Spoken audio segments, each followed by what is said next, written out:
Sa nakaraang huling FIBA Women's Asia Cup ay naging maganda ang performance na naipakita ng ating koponan, kung saan ay nakuha nga ng ating Gilas Pilipinas Women's Team ang pang-6 na pwesto.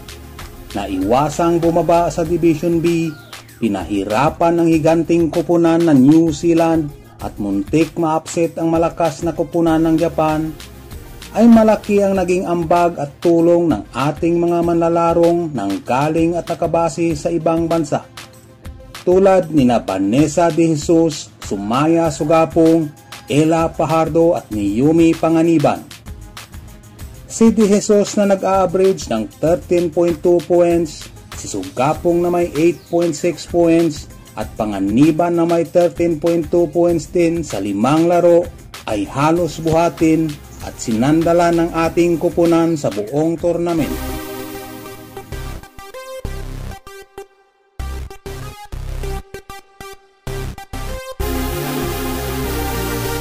Paano kaya kung wala sila at puro local players ang sinalang sa nakaraang FIBA Asia Cup tournament?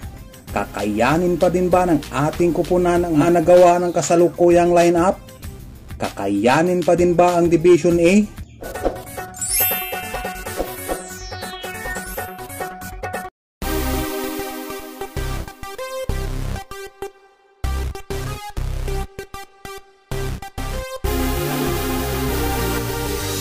Kapag puro local players ang ilalagay natin sa lineup ng ating women's national team, heto ang kalalabasan. Sa guards ay marami tayong mapagpipilian. Nandyan ang mga dating guards ng Gilas na sina Stephanie Berberabi, Jasmine Huson, Chaka Binbin, Andrea Tongko, Janine Pontejos, Kate Castillo, Shielo Pagdulagan at mga baguhan na sina Cheska Apag at Kent Pastrana.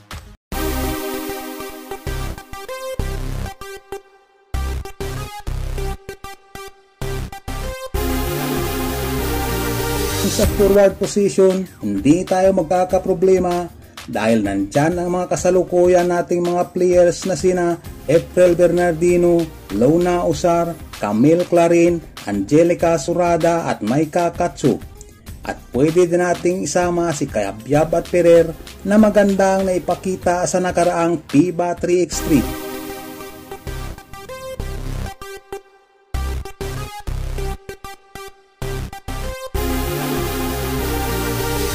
Sa ating center position, syempre dahil wala namang ibang mapagpipilian, magpapalitan dyan sina Jack Animam at Casey De La Rosa.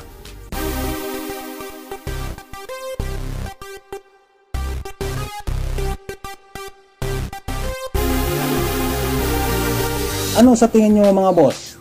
May palag pa din ba ang magiging line-up ng ating women's team kung wala ang mga foreign best players natin?